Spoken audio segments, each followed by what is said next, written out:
So there's been a conversation going on online. You've probably heard it. Black Americans are saying they are done supporting African salons, braiding shops, restaurants, and they're encouraging others to do the same. I mean, it all started with a TikTok video. A woman spoke up about how she felt mistreated, and thousands joined her. But let's slow down for a minute, because this isn't just about bad customer service. This is about pain, history, diaspora tension, respect, and most of all, it's about what we do with our power as Black people. So let's unpack this together. I mean, no judgment, just real talk. Let me catch you up in case you haven't seen the viral videos. So a popular TikToker, a Black American woman, posted a video saying she was tired of being disrespected by African-owned businesses, mostly salons and stores. She said, they talk down on us, they don't say hi when we walk in, they snatch our money, they braid our hair too tight, and they don't care. And we keep going back like we don't have options. Then she said, let's stop supporting them. Let's keep our dollars in our community. And just like that, a hashtag was born. A growing call for a boycott of African-owned businesses starting August 1st. And people responded. Some agreed, saying that they've had similar experiences. Others pushed back, saying the boycott will hurt Black people even more.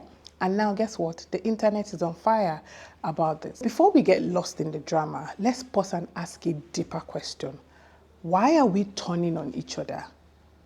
See, here's what many people don't say out loud.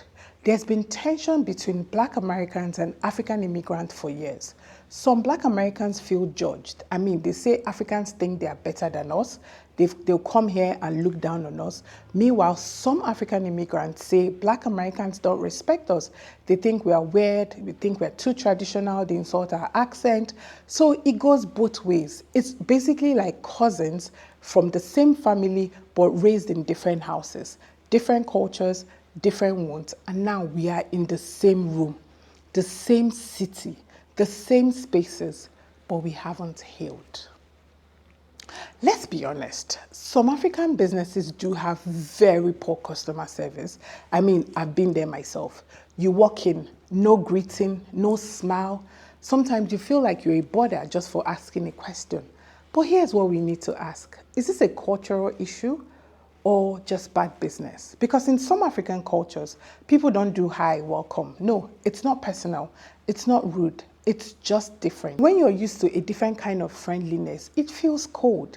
And instead of saying, hey, I didn't feel seen in your store, we say, see, that's why I don't shop with them. But do we keep the same energy when it comes to white-owned store or a Latino-owned business or a big brand like Walmart? Or do we only cancel when it's us? Let's think about this, because when Target messes up, like they did recently, people might get mad. Some might boycott them, but many still go back. When Starbucks has racial profiling issues, we talk about it, but we still pull up there for coffee. Why? Because we separate the incident from the entire brand. But when it comes to Black-owned businesses, especially one run by immigrants, one bad experience, everybody gets cancelled. That's not accountability. That's punishment. And when we cancel our own, we cancel our future. So now that we understand what happened, let's go deeper. Now let's ask even a deeper question. Why is this boycott getting so much attention? Because here's the truth. People don't just boycott for no reason. I mean, they boycott when something feels personal, when pain hasn't been heard, when respect feels one-sided, when people feel invincible. This isn't just about braids being too tight. This isn't just about someone forgetting to say hello. It's about decades of feeling like they don't like us. They don't claim us. They come here, open shops in our neighborhood, but don't even see us. Let me put it this way. When someone walks into a shop and feels unwelcome, right, that experience stays with them, like literally. And if it happens again and again and again, it stops being about the shop. It starts becoming about, you all don't like us. It becomes, they think we are beneath them. So this boycott is not just about African businesses. It's about a wound that never got healed. A wound from being Black in America. From feeling like even your African brothers and sisters don't respect you. At the same time, African immigrants have their own stories too. They come to America and many feel judged too. Some feel like Black Americans laugh at their accent, yeah, or mock their clothes, or say things like, you all sold us into slavery. You all don't understand what we've been through. So what happens? Both sides feel unseen. Both sides feel misunderstood, and neither side is saying the full truth. Let's clear something up real quick, right? Black Americans and African immigrants, we are not supposed to be the same. We have different cultures, different roots, different pain, and that's okay. But this is where the problem actually starts. The problem starts when we use our differences as weapons. When we say they don't get it, they don't belong, we forget that the real enemy is not across the braiding chair. It is across the boardroom table. It is at that policy level. It's in the systems that profit off our division. Let me speak to my Black American family for a second. I hear your pain. I honor your frustration. You've carried generations of trauma on your back. You've had to fight to be seen in your own country. So when people make you feel invincible again, I understand why it cuts so deep. You deserve dignity. You deserve to be treated with care, especially by your own. But here's the question. Can we correct behavior without destroying people? Because when we cancel African businesses, we cancel our cousins.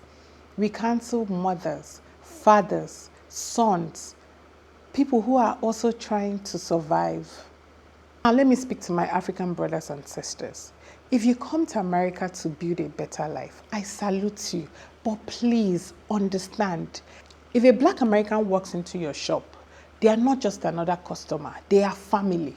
And many of them are hurting. They've been let down by every system, by the government, by banks, by healthcare, by schools, and now they walk into your shop hoping to feel safe. Don't make them feel small. Say hello, smile. Ask them how they are doing. Sometimes that greeting means more than you know. Guys, we can't change history overnight. We can't undo generations of pain, but we can change how we treat each other today. We can stop saying they and start saying we. Because the truth is, if we don't hold each other up, we give the world permission to keep holding us down. So let's get into something I hear in conversations about Black-owned businesses. I support Black, but I shouldn't have to accept bad services. Let's be honest, that's a fair point. Nobody should feel like they have to sacrifice quality just to support. Just because they want to support their own community. Respect, service, and professionalism, those are just basics. They matter, whether the business is Black-owned, white-owned, or even owned by a unicorn. But here's the thing, sometimes when we say support Black, we say it like it means be quiet when things go wrong. That's not helpful either. True support doesn't mean blind loyalty. It means telling your sister, hey, I love your food, but your delivery was literally 3 hours late. Telling your brothers, your vibe was off today in the store. I didn't feel welcome. It means offering feedback the same way we want that if that was our business. Not in a rude way, not on blast, not on TikTok first, but in love, in community. Because if we don't correct our own, who will? I've seen videos where people came out to say, oh, she was smiling. I didn't even know she wasn't happy with this. Because they didn't know, they were not told. They saw it first on TikTok. Now let's talk about why bad services at Black-owned store businesses or whatever hurts more. It's because we come in with higher hopes. With higher expectations. We expect a certain level of connection. We walk in thinking, this is our place. I won't have to shrink here. So when we get cold energy or rushed out the door or ignored like we don't matter, it feels like a betrayal. Because we weren't just buying food or lashes or braids. We were buying a piece of home. So yes, it stinks more. And when we're hurt, we react. But let's be real. Do we react the same way when it's not a black business. If McDonald's messes up your order, we go back. If Sephora gives us attitude, we still shop online. We might leave a review, but we rarely cancel the entire brand. But let a black nail tech show up 10 minutes late and suddenly it's, see, that's why I don't support black businesses. Why is it that the grace we give everyone else, it's so hard for us to give it to each other? Let's talk about social media. Woo! It has made it so easy to turn a personal experience into public punishment. Instead of texting the owner, we record. Instead of sending an email to complain, we tweet about it. And don't get me wrong, some people deserve to be called out. Some behavior needs a spotlight, especially when you've told them over and over again. But not every bad experience is a scandal. Not every mistake deserves a boycott. Sometimes it's just a bad day. Sometimes the person behind the counter is overwhelmed, underpaid, and just surviving. Again, I know it's not an excuse. This is why this is a plea for us to understand each other. Here's what I believe. We've become so used to disappointment that we don't leave space for humanity. But our people are still learning. We're still building. We're still figuring it out. Sorry, please, I'll say this again. That doesn't excuse rudeness, but it reminds us to speak with grace before we destroy someone's dream. So instead of saying, I will never support again, we can say, sis, your product is amazing, but please work on your packaging. It's leaking. Your delivery is late. Bro, I love coming to your barbing salon, but you have to work on your time management. Waiting 2 hours just to get a haircut, that's not doable. Guess what? That's how we grow. That's how we build legacy and not just strengths. So let's call this out clearly, right?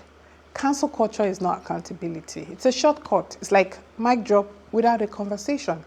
And when it shows up inside the black community, it's even more dangerous because we don't have billion-dollar safety nets. No, we don't have PR firms cleaning up our images. If we cancel a small black business, sometimes that's the end of their livelihood.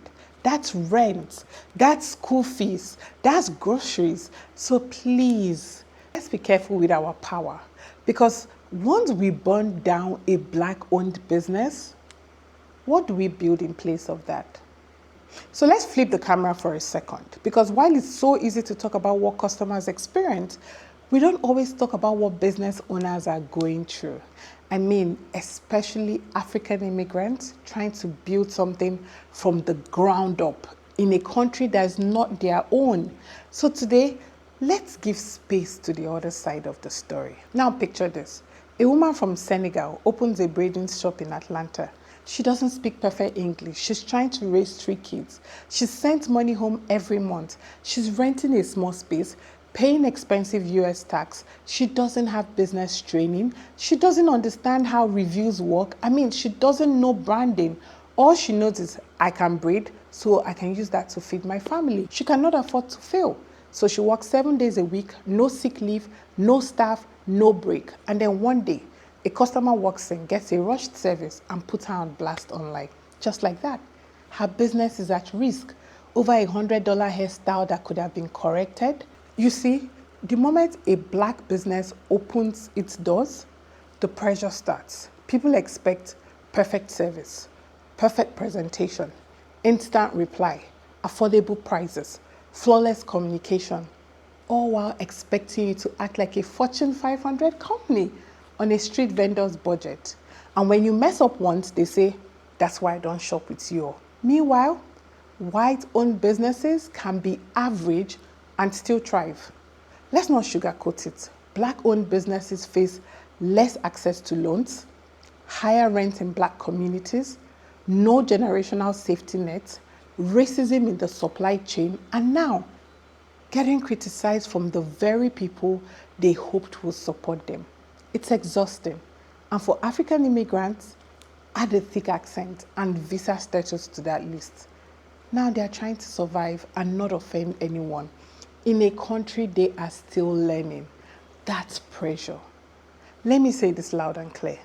Most African business owners didn't go to business school. They didn't grow up with customer service training. They don't learn branding and marketing. They just know their skill and that's it. And they start from there. So you see, yes, they should improve. Yes, they should listen. Yes, professionalism matters. But they can't learn if they are cancelled, especially from their own. Now let's talk about accents. Sometimes African business owners don't sound American, and that leads to miscommunication, assumption of rudeness, unintentional offense. But is that a reason to boycott? Or could we just have more patience? Because if someone spoke to us in Nigeria or Ghana with thick American accents, we'll struggle too. So let's not weaponize language differences. Let's just communicate better. Another thing, many of these businesses are operating in survival mode. Not service mode. They are just trying to break even. That means one person doing 10 jobs, no front desk, no refund department, no training program. So yeah, sometimes things fall through the cracks. Before we judge harshly, let's ask, is this neglect or is this someone drowning? Because there's a big difference between don't care and can't keep up. Listen, supporting Black-owned businesses isn't just about buying things. It's about building a Black economy. That means giving feedback, grace, patience, and sometimes second chances. We say we want Black wealth. We say we want Black excellence. But we want the work that comes with it because real community requires effort. Here's what I hope you take away from this. Not every bad experience is a reason to boycott. Some business owners are trying their best with the little they have. When you support Black, you're not just buying a product, you're building a people. Let's sit with a hard truth here for a moment. Black Americans and African immigrants, we didn't wake up one day and just start disliking each other. No one is born thinking they don't like me. They think they are better. We are not the same. So the question is, where did it come from? Who planted the seed? Because this division, it's not natural. It was taught very well. Now let's rewind colonization in Africa, slavery in America. Two different systems, same goal. Break the Black spirit, break the Black unity, and most importantly, break the Black connection. Because a united people, that's power. So what did they do? They taught Africans that African Americans were loud, were lazy, were violent, were ungrateful. And what did they teach African Americans? That Africans were dirty, were poor, were uncivilized, and sold their own people. Sound familiar? Because that messaging is still playing in our heads even now. Let's call some of them out. Some African Americans believe Africans don't claim us. Africans think they're superior. Africans come to America and act like they're better than us. Some African Americans believe African Americans are disrespectful, they don't value culture, they are entitled, they don't want to work. But where did all this come from? Not from our grandmothers, not from our spirits. They came from white institutions, from textbooks, from media, from colonizers and slave masters who knew if we united, we would rise. So they taught us to fear each other, to mock each other, to stay separate even though we look the same. We share the same soul, the same ancestors.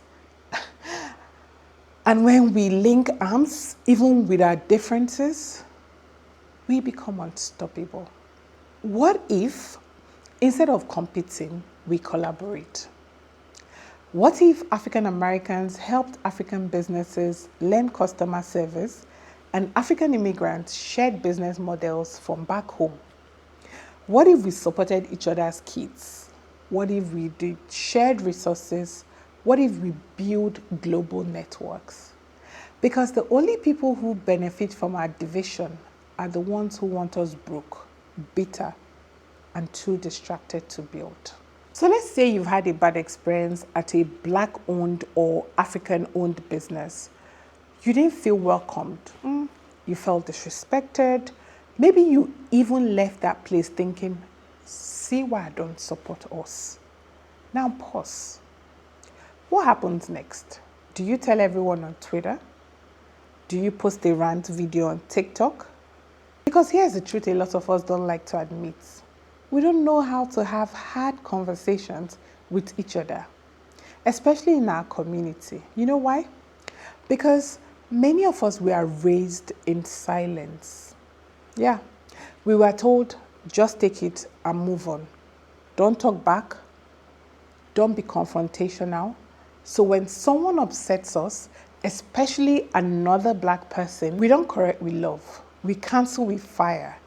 But if we truly want to build unity, if we want better businesses, better service, better community, we've got to talk. We've got to say, hey, I love your shop, but can I offer some feedback? So let's get this clear. Feedback is not hate. Correction is not disrespect. Accountability is not division. It's actually a form of care. You don't correct what you don't care about. So when a customer tells a business owner, sis, I love what you're doing, but please work on how you speak to people. That's not shade. That's love. It's saying, I want you to win, but you have to grow.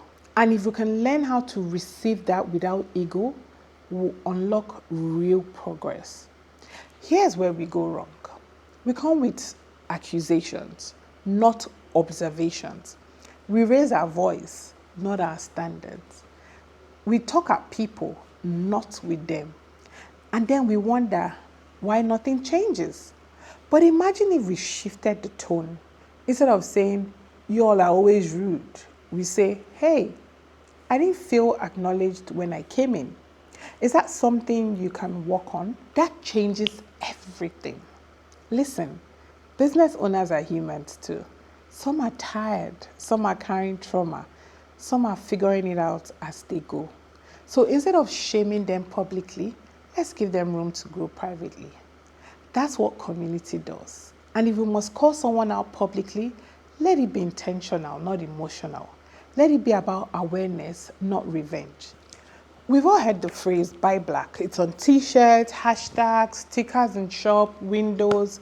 I mean, it became a movement, especially after 2020. And honestly, it is beautiful. It's powerful because circulating the black dollar is one of the fastest ways for us to build wealth, generational wealth in our communities. So let's talk about what happens after the purchase. What happens after you buy the waist beads, the shea butter, the jollof rice, the braids? Because buy black is only the beginning. Build black is the next step. A lot of us treat black businesses like pop-up shops. We buy once, it's good, cool. If it's bad, never again. But here's the truth. White-owned businesses get your loyalty. Black-owned businesses get your test run. We go back to Starbucks, even when they get our drinks wrong. We give Amazon multiple chances. We even wait on hold for 2 hours for Apple support. But with black businesses, they messed up once, I'm done. Why? Why don't we allow black brands to evolve? Supporting black businesses doesn't always mean money. It can mean sharing their page, leaving a kind review, telling your friends, giving support, feedback in private, tagging them. When someone asks, where can I get this? That's free. I mean, that's a community. And if we all did this consistently, we'll create businesses that don't need to beg for support. They will thrive on love.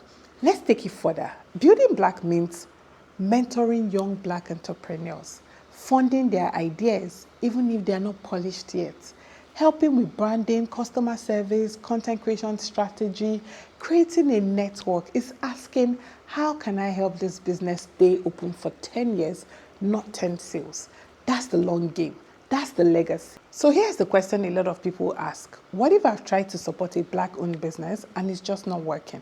Maybe you've given them multiple chances, you've offered feedbacks, you've been patient, but the service is still bad. The attitude is still cold. The experience is draining. What do you do then? Because listen, supporting black doesn't mean sacrificing yourself. You can set boundaries and still love your people. Let's make this clear. Boycott versus boundaries. A boycott is public. It says the business is harmful, don't support them. A boundary is personal. It says This experience didn't work for me, I'll go somewhere else peacefully. Not every negative experience needs to turn into a full-scale takedown. Sometimes you don't just go back.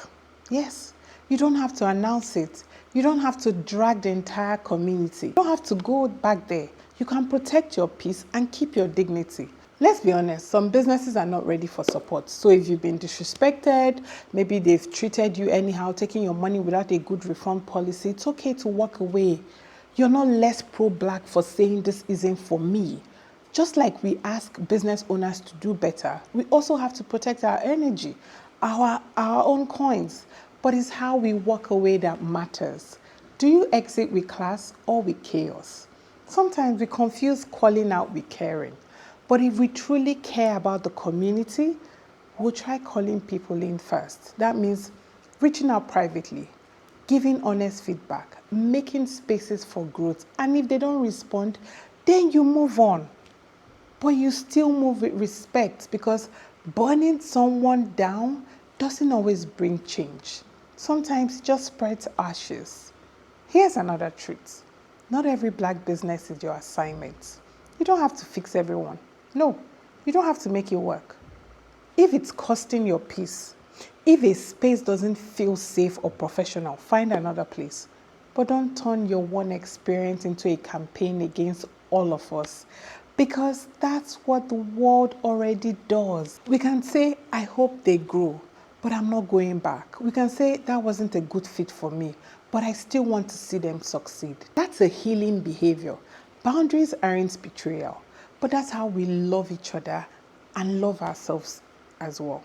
Let's keep it real. Sometimes the problem isn't that the business is Black, it's just not well run.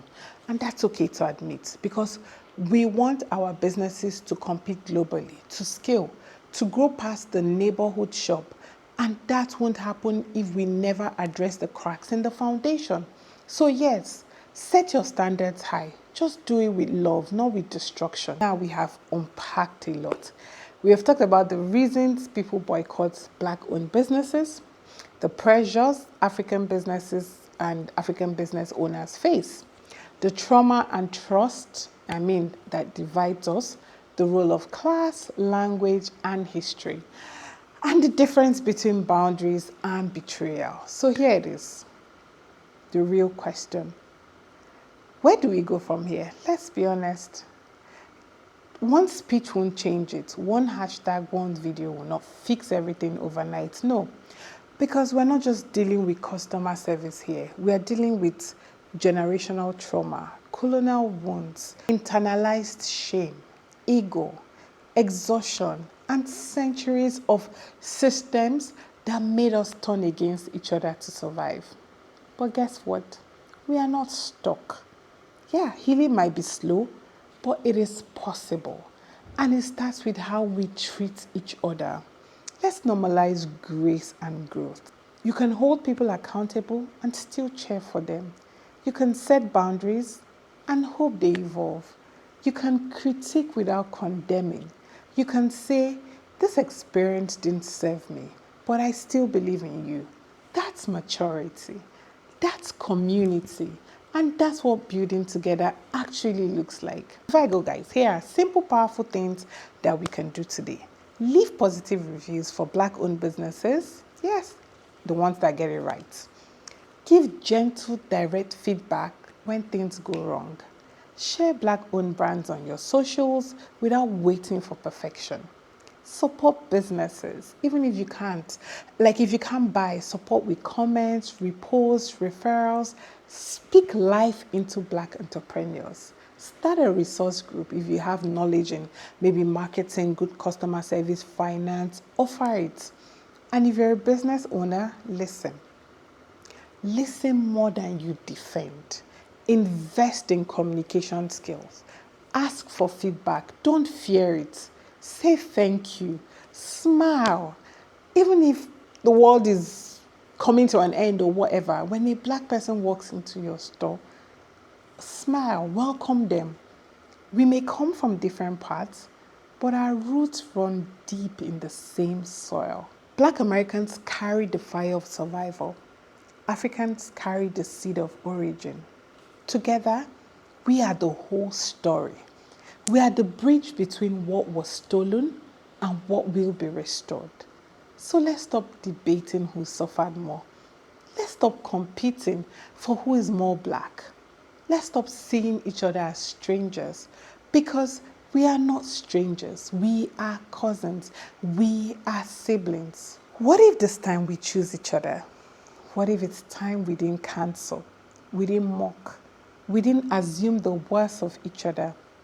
What if we led with curiosity, with kindness, with softness? What if we stopped saying, "That's why I don't support us," and started saying, "That's why I am committed to helping us grow"? Because nobody else is going to save us. Nobody else will carry this culture like we can. Nobody. So let's be honest. It is easier to tear down each other. It is harder to build, harder to stay, harder to believe in what's broken. But here's what I know for sure. We are worth the effort.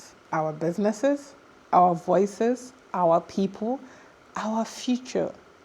So the next time you're disappointed, please pause.